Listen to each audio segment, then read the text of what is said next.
하나님의 말씀 봅니다. 사도행전 4장 13절에서 21절 21절 함께 읽고 나머지는 교독합니다. 그들이 베드로와 요한이 담대하게 말함을 보고 그들은 본래 학문 없는 범인으로 알았다가 이상히 여기며 또 전에 예수와 함께 있던 줄도 알고 또 병 나은 사람이 그들과 함께 서 있는 것을 보고 비난할 말이 없는지라. 명하여 공회에서 나가라 하고 서로 의논하여 이르되 이 사람들을 어떻게 할까? 그들로 말미암아 유명한 표적 나타난 것이 예루살렘에 사는 모든 사람에게 알려졌으니 우리도 부인할 수 없는지라.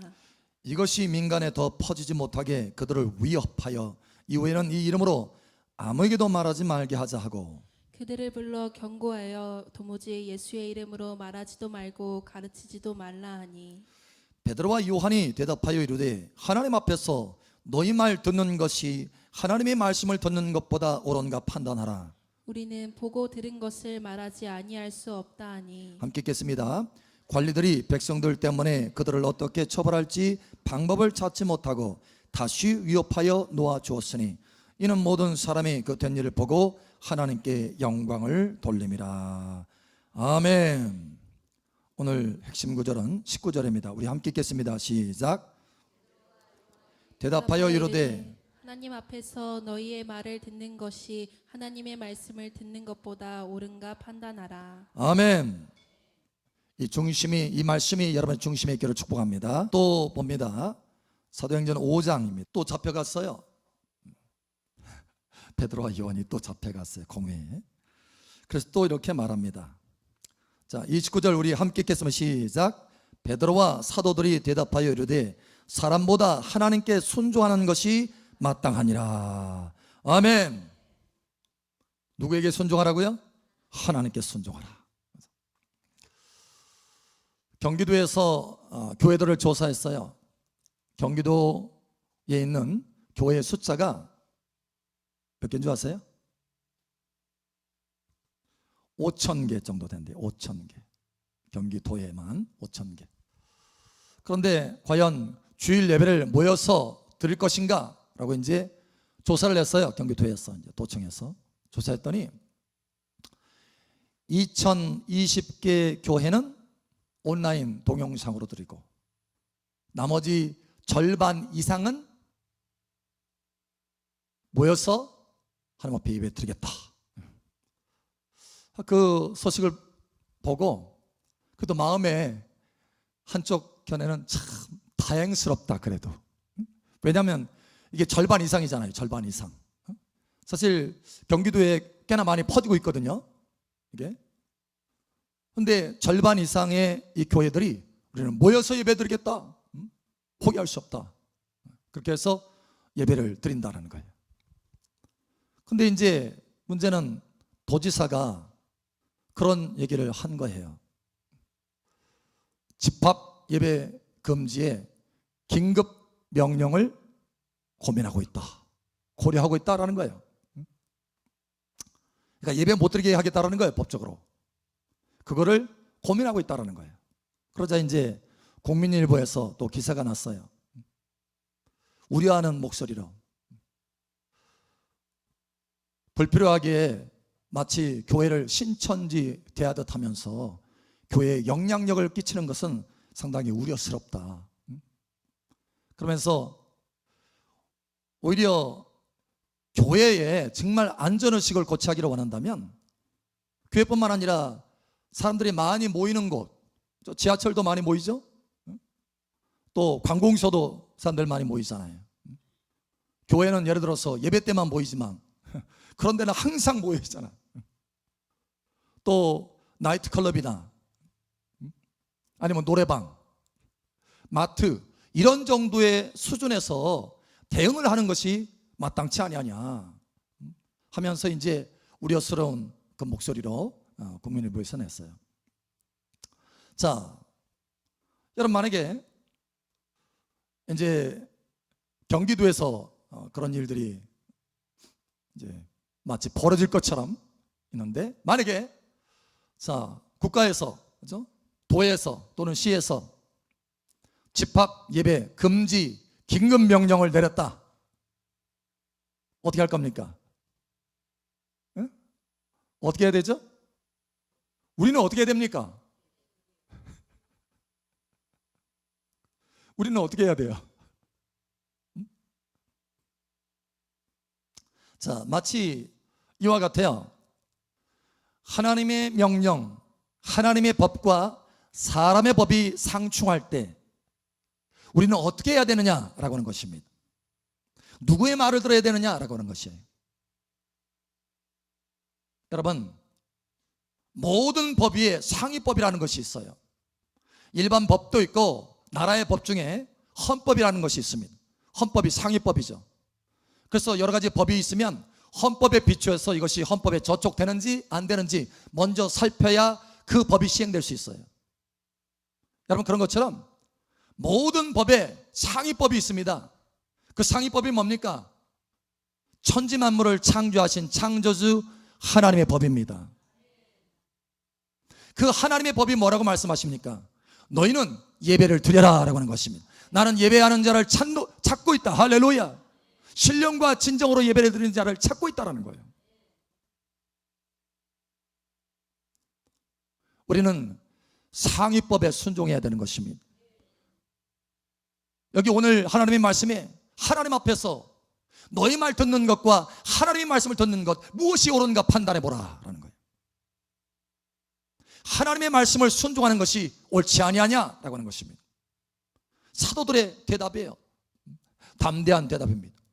여러분, 저와 여러분의 대답이 되기를 바랍니다. 사실 이와 같이 사람의 말이 아니라 하나님의 말에 순종하기 위해서, 하나님의 그 거룩한 말씀에 순종하기 위해서 목숨을 버리고 그 말씀에 순종한 수없이 많은 우리의 믿음의 선배들이 있어요. 공산 치하에서, 예를 들면 중국 공산 치하였어요. 교회 가지 마라, 예배 드리지 마라, 불법처럼 했어요. 그래서 결국 어떻게 합니까? 예배 안 드리나요? 안 해요. 다 치하로 들어가서 하나님 앞에 예배 드리는 거예요. 목숨 걸고. 걸리면 감옥 가요. 걸리면 죽을 수 있어요. 그럼에도 불구하고 하나님의 말씀이 우선이기 때문에 그 말씀을 순종해서 예배 드린다고 하는 것이에요. 북한도 마찬가지잖아요. 지금도 명맥을 이어가면서 계속해서 예배를 드리고 있어요. 하나님 앞에 예배 드리고 있어요. 왜? 그것이 가장 상위법이기 때문에. 여러분, 오늘 하나님의 말씀에 사도행전에 사도들의 반응도 마찬가지입니다. 사도들의 반응도 하나님 앞에서 너의 말 듣는 것과 하나님의 말씀을 듣는 것 무엇이 옳은가 판단해 보라는 거예요. 자, 우리가 다니엘서를 보면요, 이 예배에 대해서 우리가 어떻게 반응해야 되느냐라는 것들에 대해서 아주 명확하게 그려주고 있습니다. 예배가 얼마나 중요한가, 여러분, 하나님을 예배하는 것이 얼마나 중요한가. 그래서 다니엘의 세 친구는요, 하나님을 예배하지 않고 다른 것을 예배하도록 강요를 받았어요. 우상을 예배하도록. 그랬을 때 어떻게 했습니까? 느부갓네살 왕이 나라의 법으로 도장을 찍었어요. 나라의 법입니다. 나라의 법. 그러나 하나님은 우상을 숭배하지 말고 하나님을 예배하라고 했기 때문에 그 하나님의 법을 순종하기 위해서 사람의 법을 지키지 않습니다. 그래서 어떻게 됐어요? 잡혀갔습니다. 잡혀갔어요. 그리고 풀무불에 던져집니다. 느부갓네살 왕 앞에 얘기하죠. 왕이시여, 우리는 그렇게 할 수 없습니다. 하나님이 왕의 손에서 우리를 건져주실 것입니다. 그러나 그리 아니하실지라도 우리는 왕의 말을 순종할 수가 없습니다. 우상숭배할 수 없다고 하는 것입니다. 그래서 결국은 풀무불에 들어갔어요. 그것도 7배나 뜨거운 풀무불에. 얼마나 뜨거웠던지 사드락과 메삭과 아벳느고를, 그 다니엘의 세 친구를 풀무불 속에 집어넣은 그 군사는요, 타서 죽었어요. 그런데 그 세 사람은 어떻게 됐습니까? 풀무불 들어갔어요. 하나님의 말씀을 순종하기 위해서, 예배하기 위해서, 하나님을 예배하기 위해서, 우상을 예배하지 않기 위해서, 세상 법이 아니라 하나님의 법을 지키기 위해서 들어갔어요. 풀무불에. 죽음을 불사한 것입니다. 왜냐? 목숨보다 더 귀중하게 지켜야 될 신앙의 양심이 있거든요. 목숨보다 더 귀하게 여겨야 될 것이 있습니다. 할렐루야. 그럼 바로 하나님의 말씀을 순종하는 거예요. 더군다나 예배는 교회의 본질입니다. 본질 중에서도 핵심 본질이에요. 이거를 놓쳐서는 교회라고 할 수가 없어요. 그래서 불 속에 들어가지만 하나님이 어떻게 하십니까? 그 불 속에서 건져주십니다. 할렐루야. 머리칼 하나라도 태울 수가 없었고 옷 하나라도 탄 냄새가 나지 않아요. 하나님이 건져주시는 거예요. 결국은 그것으로 인해서 나라의 법으로 이 세 사람을 죽이려고 했지만 오히려 이 일 때문에 느부갓네살 왕이 돌이킵니다. 와, 하나님이 너희를 보호하셨구나. 참으로 하나님은 살아계신 하나님이구나. 그래서 하나님 앞에 영광을 돌립니다. 무릎을 꿇고 하나님 앞에 영광 돌려요. 왕이 무릎을 꿇어요. 하나님 앞에 영광 돌립니다. 그리고 이 세 사람을 더 높입니다. 할렐루야. 이와 같은 승리가 있기를 축복합니다. 이번엔 반대로 하나님을 섬기는 부분에서 자, 다니엘의 세 친구는 하나님을 섬기지 않고 다른 것을 섬기도록 강요를 받았어요. 그런데 이번에는 다니엘은 하나님을 섬기지 않도록 하나님을 섬기는 것을 막도록 강요를 받았어요. 다른 것을 섬기도록 강요를 받은 것이 아니라 하나님을 섬기지 않도록. 그래서 다리오 왕 때 도장이 지켜졌으면 그것도 법률로, 변개치 않은 법률로, 변할 수 없는 왕도 못 고치는 법률로 만들어버렸어요. 그 소식을 들었습니다. 다니엘이 듣지 못하는 것이 아니라 들어서도 자기 집에 들어가서 누구를 섬깁니까? 하나님을 섬깁니다. 평소 하던 대로 예배하고 하나님을 섬기는 것이에요. 다니엘의 신앙 양심을 지키기 위해서 목숨도 아까워하지 않습니다. 결국 어떻게 됐어요? 잡혀갔잖아요. 그 사자굴에 들어갑니다. 사자가 어떻게 했어요? 한 번에 덤벼들었나요? 하나님이 하나님의 천사를 보내서 사자 입을 틀어막았어요. 천지 만물을 창조하신 창조주 하나님이 그의 입을 틀어막은 거예요. 결국은 사자굴에서 건짐을 받습니다. 어떻게 됐습니까?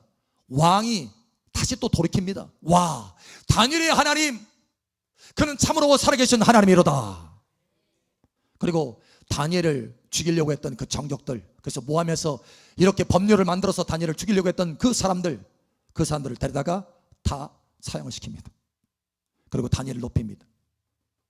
여러분, 우리의 믿음의 선배는 이와 같이 신앙 양심을 지키기 위해서 목숨도 아끼지 않았다는 거예요. 저와 여러분의 믿음이 이와 같이 세워지기를 예수님 축복합니다. 우리는 주일에 예배를 모여서 드려야 되는 이유가 있습니다. 이유 없이 그러는 것이 아니에요. 그냥 객기를 부르는 것이 아닙니다. 하나님의 말씀에, 하나님의 명령에 순종하기 위해서 하는 거예요. 세상 사람들은 그것을 모를 수 있습니다. 그러나 하나님의 자녀들만큼은 명백히 그 말씀을 알아야 되고 명백히 그 말씀을 순종해야 된다는 거예요. 세 가지 이유가 있습니다. 첫 번째로 안식일을 거룩하게 지켜라. 주일을 거룩하게 지켜라고 하는 것이에요. 아니, 주일을 거룩하게 지키라. 그래요. 거룩하게 지키면 되죠. 아니, 각자 알아서 동영상으로 해서 혼자서 이렇게 해서 예배 드리면 되잖아요. 그렇게 지키는 것은 거룩하게 지키는 것이 아닌가요? 여러분, 하나님의 예배를 안식일을 거룩하게 지켜라라고 말씀하시면서 예배를 어떻게 드려야 되는지 우리에게 말씀해 주셨어요. 그 말씀이 뭐냐? 우리 한번 찾아보죠. 레위기 23장 3절. 자, 우리 함께 읽겠으면 시작. 엿새 동안은 일할 것이요 일곱째 날은 쉴 안식일이니 성회의 날이라. 너희는 아무 일도 하지 말라. 이는 너희가 거주하는 각처에서 지킬 여호와의 안식일이니라. 아멘. 이는 너희가 거주하는 각처에서 지킬 여호와의 안식일이니라. 자, 보니까 여러분, 우리가 10계명이 있죠. 그 계명 가운데 네 번째 계명이 뭐냐? 안식일을 거룩하게 지켜라라고 하는 것이. 그런데 이 안식일을 거룩하게 지키는 방법이 뭐냐? 쉴 안식일이니 성회의 날이라 이렇게 말하고 있어요. 성회의 날이라. 이 성회라는 것은 뭐냐면 거룩한 모임의 날이라 이런 뜻이에요. 그래서 쉬운 성경에는 이렇게 번역되어 있어요. 거룩한 모임의 날이니 이렇게 말하고 있어요. 모이는 날이라는 거예요, 안식일은. 그런데 모이기를 폐하라는 거예요. 안식일을 거룩하게 지킬 수 없는 것입니다. 하나님 앞에 바르게 예배를 드릴 수 없다고 하는 것입니다. 여러분, 하나님 앞에 안식일에 예배를 드리는 것은 각자 알아서 드려라 이게 아니에요. 성회로 모여서 드려라는 거예요. 거룩한 모임으로 모여서 드려라고 하는 것입니다. 이것이 안식일의 법칙인 거예요. 이것이 첫 번째, 우리가 주일날 모여서 예배를 드려야 되는 첫 번째 이유입니다. 두 번째는 교회라고 하는 이름 자체에 있어요. 지난번에도 한번 주일날 우리가 잠깐 나눴죠. 에클레시아입니다. 교회라고 하는 것은. 마태복음 16장 18절에 주님이 말했죠. 내가 이 반석 위에 나의 교회를 세우리니 음부의 권세가 이기지 못하리라. 반석 위에 교회를 세운다. 누가? 예수님이 세우는 거예요. 사람이 세우는 것이 아닙니다. 예수님이 세우는 거예요. 하나님이 세우시는 것입니다. 반석 위에 세우는 것입니다. 반석은 흔들리지 않는다고 하는 거예요. 음부의 권세가 이기지 못한다는 거예요. 이게 교회의 모습입니다. 할렐루야. 흔들 수가 없어요. 자, 그런데 이 교회는 어떤 모습이냐? 에클레시아라고 하는 이 단어는 거룩하게 부르심을 받은 자들의 모임이다, 이런 뜻이에요. 모임. 모일 때 교회의 기능을 할 수 있는 것이지, 모이지 않으면 그건 교회라고 할 수 없는 것입니다. 모일 때 반석 위에 세워진다고 하는 것이에요. 여러분의 인생이 흔들리지 않기를 예수님 축복합니다. 음부의 권세가 이기지 못할 것을 예수님 축복합니다. 교회일 때 흔들리지 않고 음부의 권세가 이기지 못한다는 거예요. 각 개인은 음부의 권세가 칠 수 있어요. 그러나 하나님의 거룩한 모임, 에클레시아, 하나님이 보호하신다는 거예요. 교회는 모임입니다. 할렐루야. 그래서 이 예배는, 주일날 예배 드리는 이 예배는 교회의 본질과 같아요. 본질. 많은 신학자들도 이것에 동의합니다. 교회의 핵심 본질은 모여서 예배 드리는 것이다라는 거예요. 여러분, 두 번째 이유가 있어요. 에클레시아, 거룩한 모임. 모임이 없으면 교회의 기능을 할 수 없다. 세 번째는 아주 직접적으로 나옵니다. 자, 뭐라고 하는지 우리 한번 찾아보죠. 히브리서 10장 25절 한번 봅니다. 우리 함께 읽겠습니다. 시작. 모이기를 패하는 어떤 사람들의 습관과 같이 하지 말고 오직 권하여 그날이 가까움을 볼수록 더욱 그리하자. 아멘. 모이기를 패하는 사람들과 같이 하지 말라라는 거예요. 왜냐? 모이는 것이 교회의 본질인데 이걸 다 놓치게 된다. 더군다나 주일 예배를 패한다면 어떻게 돼요? 모이기를 완전히 패하는 것입니다. 아니, 주일 예배를 패했는데 수요 예배 모이겠어요? 모이기를 패하는 거예요, 그거는. 그러나 하나님의 명령이 뭐예요? 모이기를 패하는 자와 같이 하지 말아라. 심지어 그날이 가까울수록 그리하라라는 거예요. 주님이 오시는 날이 가까울수록, 사실 주님의 오시는 날이 가까울수록 많은 어려움들이 있습니다. 많은 핍박이 있습니다. 많은 환난이 있습니다. 전염병도 더 세질 거예요. 그런데 오히려 그날이 올수록 더욱 그리하라는 거예요. 할렐루야. 그날이 올수록. 그래서 우리는 분명한 세 가지 이유가 있습니다.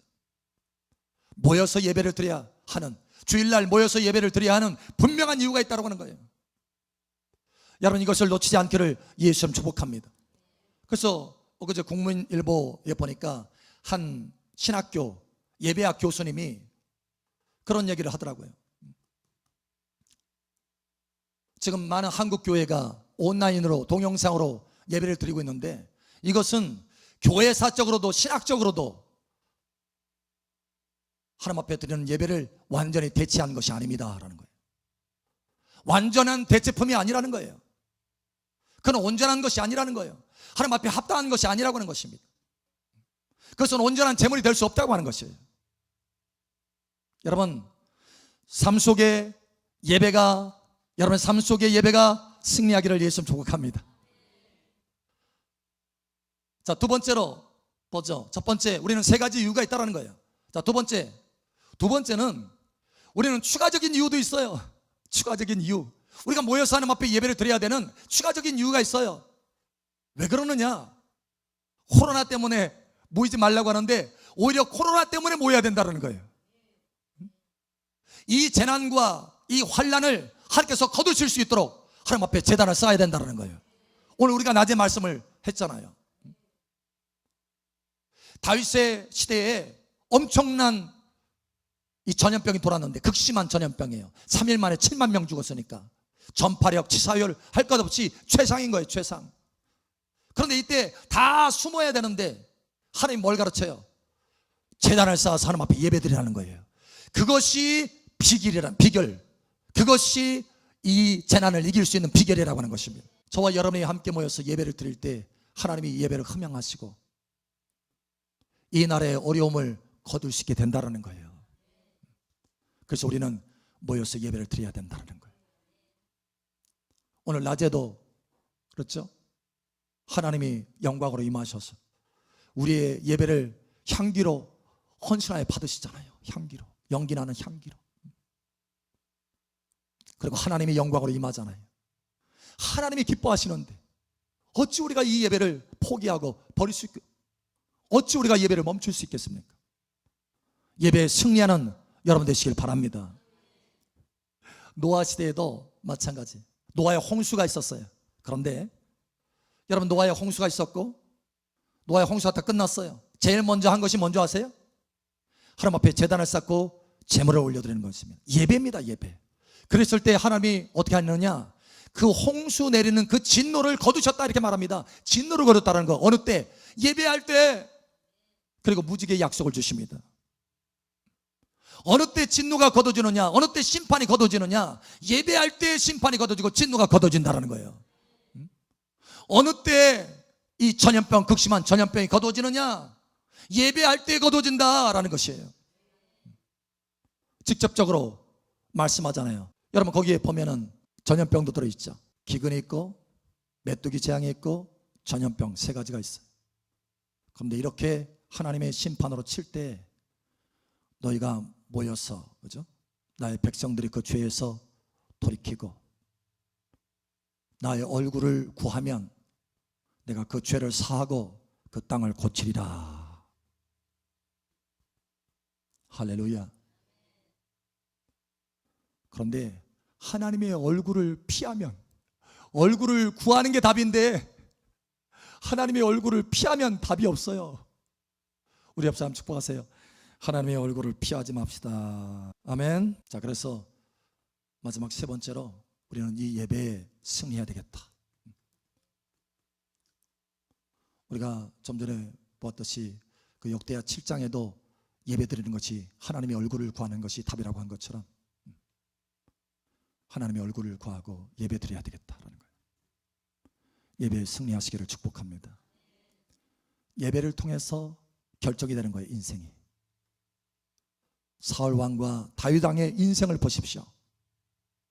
사울 왕의 가문은 망했습니다. 다윗 왕의 가문은 지금까지도, 아니 영원히 하나님이 그 보좌를 영원히 인정하시겠다라는 거예요. 어떻게 그렇게 될 수 있을까요? 도대체 왜 이 두 사람이 이런 차이가 났을까? 여러분, 사울 왕은요 예배자가 아닙니다. 그러나 다윗 왕은 예배자입니다. 하나님이 그 예배를 받으시고 그 인생에 축복을 주시고 그 자자손손 축복을 주시는 거예요. 여러분, 예배에 승리하셔야 됩니다. 사무엘과 엘리 제사장의 가문을 보십시오. 사무엘은 그 이름이 영원히 빛나지만 엘리 제사장의 가문은 거름더미가 됐어요. 왜 그런 줄 아세요? 단 한 가지입니다. 예배입니다. 사무엘은 온 마음과 정성을 다해서 하나님 앞을 예배했지만 엘리 제사장의 가문은, 그 자식들은, 그 자녀들은 제사장으로 귀한 위치에 섰음에도 불구하고 제사를 엉망으로 드렸어요. 예배를 엉망으로 드렸습니다. 그래서 하나님께서 어떻게 하느냐, 그 죄를 사하지 않을 것이다.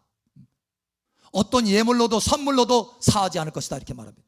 예배가 그만큼 하나님 앞에 중요한 거예요. 그래서 그 가문에, 여러분, 제사장의 가문이 제사하는 그 장애로 올라가야 되는데, 마땅히 올라가야 되는데 그것이 끊겼어요. 대가 거름더미가 됐어요. 예배입니다. 예배.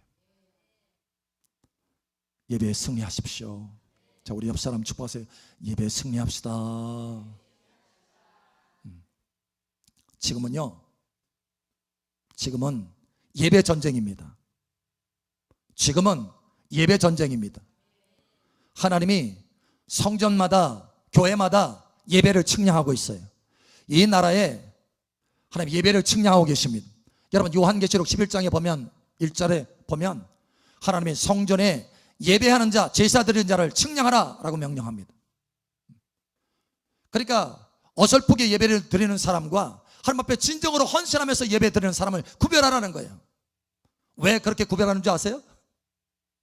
왜요? 진정으로 헌신하는 예배자는 보호하라는 거예요. 보호. 그러나 진정으로 헌신하는 예배가 아니고, 헌신 예배가 아니고 관람 예배의 사람, 관람 예배, 여러분 아시죠? 관람 예배, 예배 보는 사람. 여러분 예배 드립니까? 예배 봅니까? 예? 예배 드리나요? 아멘. 예배 드리나요? 절대 관람 예배는 안 되기 바랍니다. 예배를 드리는 사람. 헌신 예배냐 관람 예배냐. 관람 예배는 놔둬라, 보호하지 않겠다라는 거예요. 질밟히도록 내버려두겠다라는 거예요. 그것도 오랫동안 42달 동안 오랜 기간이에요. 여러분 절대 여러분은 짓밟히는 그 상황 가운데 들어가지 않기를 축복합니다. 그러니까 예배에 승리해야 돼요. 예배 하나님 앞에 헌신하는 예배. 자, 예배에 실패하면 어떻게 되느냐. 예배에 실패하면 하나님의 말씀이 보니까 첫 번째 대환란, 환란이 풀어집니다. 환란. 마태복음과 또 다니엘서에 보면은 거기에 하나님 앞에 날마다 드리는 제사를 폐하는 때가 옵니다. 폐. 그러니까 예배를 폐하는 때가 와요. 요즘도 계속해서 그런 식으로 위협하잖아요. 그런데 여러분 예배를 폐하는 때가 와요. 근데 바로 그때로부터 환란이 시작되더라 이렇게 말씀합니다. 환란. 그러니 우리가 예배를 제대로 드리지 못하면 그때로부터 환란이 풀어지는 거예요. 환란이. 두 번째로 뭐가 풀어지느냐? 기근이 풀어집니다. 엘리야 때 여러분 하나님 앞에 제사 드리지 않고 우상 숭배를 계속해서 하니까 어떻게 해요? 하나님 앞에 제사하는 것이 멈춰졌어요. 그러니 뭐가 멈춰지느냐? 하늘의 피가 멈춰졌어요. 기근이 옵니다. 3년 반 동안. 그러니까 예배가 폐해지면 뭐가 온다? 기근이 찾아옵니다. 세 번째, 예배가 폐해지면 뭐가 찾아오느냐? 전쟁이 찾아옵니다. 이스라엘도 예배를 폐해서 어떻게 하느냐? 아수르 왕에 의해서 다 멸망을 당합니다. 노예로 끌려가요. 유다도 마찬가지예요. 예배를 폐하니까 어떻게 되느냐? 이번에는 바벨론을 들어서 다 노예로 끌려갑니다. 전쟁이 일어나서. 왜냐? 하나님이 보실 때 예배가 기준이거든요. 이 사람의 인생을 살릴 것인가 말 건가, 이거의 기준이 뭐냐? 예배거든요. 그런데 예배에 실패하니까 나라가 망하고 기근이 들고 전쟁이 터지고 환란이 오는 거예요. 여러분 반드시 여러분 승리하시기 바랍니다. 그럼 여러분이, 저와 여러분이 예배에 성공하면 어떻게 되느냐? 하나님이 놀랍도록 축복하시다라는 거예요. 오늘 예배에 성공한 아브라함도 마찬가지잖아요. 아브라함, 하나님께서 모든 축복을 예비하시고 심지어 맹세하면서 축복하시잖아요. 하나님이 결단코 내가 너를 축복하리라. 할렐루야. 우리 예배를 보고 그렇게 하신다는 거예요. 단 한 번의 예배가 인생을 달리 만들 수 있습니다. 여러분 예배에 승리하시기 바랍니다. 야곱이라는 사람은 성공할 수 있는 배경이 하나도 없었어요. 왜냐? 사실 그 아버지 이삭은 거부였습니다. 우리가 잘 아는 대로. 그런데 그 형이 에서가 죽이려고 하니까 어떻게 했어요? 도망치다시피 집에서 나왔어요. 뭐 물건 하나 가지고 나올 수가 없었어요. 그래서 저 멀리 바단 나람으로 달려갑니다. 지팡이 하나만 들고 나왔다라고 말해요. 성경은 그렇게 기록하고 있습니다. 뿐만 아니라 그러니까 뭐 배경이 없어요. 돈도 없어. 아무것도 없어요. 그냥 빈손으로 나온 거예요. 그리고 외삼촌 집에 갔는데 외삼촌도 그를 잘 대해주는 것이 아니라 노동력만 착취합니다. 품값을 막 속이고 안 줘요. 안 줘. 그런데 그럼에도 불구하고 야곱은 성공했어요. 어떻게 성공했느냐? 하나님이 복을 주신 것입니다. 그런요 예배에 성공한 사람이에요. 그래서 베델에 처음 하나님을 만났을 때 일어나가지고 돌을 탁 세우고 거기에 기름을 부었어요. 희생의 기름입니다. 기름이 그 당시에는 굉장히 중요한 거예요. 근데 부었어요. 부어서 하나님 앞에 예배합니다. 예배를 시작한 거예요. 새로운 인생이. 그리고 그의 침상에서 마지막 하나님 앞에 소천할 때도 하나님 앞에 엎드려서 예배합니다. 그러니까 무슨 얘기냐면 예배의 시작에서 예배를 끝난다는 거, 그 인생이. 하나님이 그래서 그를 복 주었습니다. 그는 성공할 수 있는 배경이 아무것도 없었지만, 빈손 지팡이 하나가 있었지만 그는 성공했어요. 거부가 됐어요. 이스라엘이라고 하는 이름을 받았어요. 왜냐? 예배에 성공했기 때문에 그렇습니다. 자, 야곱과 같이 예배에 성공하는 사람 하나님께서 어떻게 축복하느냐? 마지막 우리 하나님의 말씀 봅니다. 자, 마지막으로 한번 찾아봅니다. 이사야 58장 13절에 14절 봅니다. 자, 14절 함께 읽고 나머지는 교독합니다. 만일 안식일에 내 발을 금하여 내 성일에 오락을 행하지 아니하고 안식일을 일컬어 즐거운 날이라 여호와의 성일을 존귀한 날이라 하며 이를 존귀하게 여기고 내 길로 행하지 아니하며 내 오락을 구하지 아니하며 사사로운 말을 하지 아니하면 내가 여호와 안에서 즐거움을 얻을 것이라. 내가 너를 땅의 높은 곳에 올리고 내 조상 야곱의 기업으로 기르리라. 아멘. 여호와의 기업으로 기르리라 여호와의 입의 말씀이니라. 아멘. 여러분 14절을 자세히 보세요. 자, 이와 같이 안식일을 거룩하게 지키고 하나님 앞에 예배에 성공했을 때 어떤 은혜와 축복을 주시느냐, 세 가지가 나옵니다. 14절 보니까 내가 여호와 안에서 즐거움을 얻을 것이라. 주님의 임재 안에서 즐거움을 얻어요. 할렐루야. 주님의 임재 안에서 셈을 얻습니다. 할렐루야. 자, 뿐만 아니라 두 번째로 내가 너를 땅의 높은 곳에 올리고 라고 말하셨습니다. 땅의 높은 곳에 올린다는 거예요. 다시 말하면 존귀하게 만들어준다는 거예요. 승진하게 만들어준다는 거예요. 명예롭게 한다는 거예요. 여러분, 이와 같은 승리가 있기를 축복합니다. 모든 명예에 있어서도 부에 있어서도 높은 곳으로 끌어올린다는 거예요. 자, 세 번째로 내 조상 야곱의 기업으로 기르리라 여호와의 입의 말씀이니라 이렇게 말합니다. 야곱의 기업으로, 다시 말하면 야곱의 축복으로 내가 너를 길러주겠다는 거예요. 아무리 빈손이라 할지라도 거부가 될 수 있도록 하나님께서 은혜를 주시겠다는 것입니다. 연약한 자, 쫓기는 자, 도망자라 할지라도 이기는 자로 만들어 주듯이 내가 너의 인생을 이기는 자로 만들어 주겠다는 것입니다. 여러분의 인생이 이와 같이 되기를 축복합니다. 자,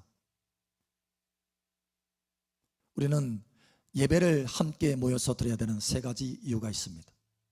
첫 번째, 기억하세요. 첫 번째가 뭡니까? 안식일을 거룩하게 지켜라. 두 번째, 이름, 교회. 교회의 이름이 에클레시아다. 에클레시아 어렵나요? 에클레시아 기억 안 해도 돼요. 교회라고만 기억하면 됩니다. 교회. 교회는 모임이다. 할렐루야. 그래서 번지래요.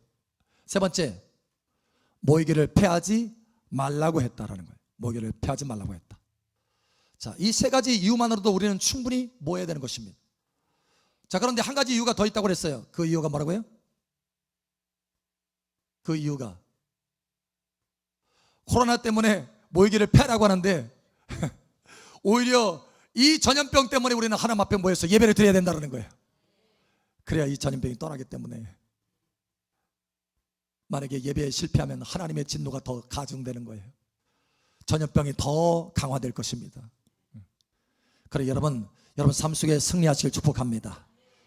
그래서 여러분의 인생 가운데 환난이나 전쟁이나 기근이 아니라 야곱이 받았던 축복처럼 여호와 안에서, 주님 안에서 즐거워하고 땅에서 높임을 받고 야곱의 축복으로 길러지는 복된 여러분 되시기를 예수님 축복합니다.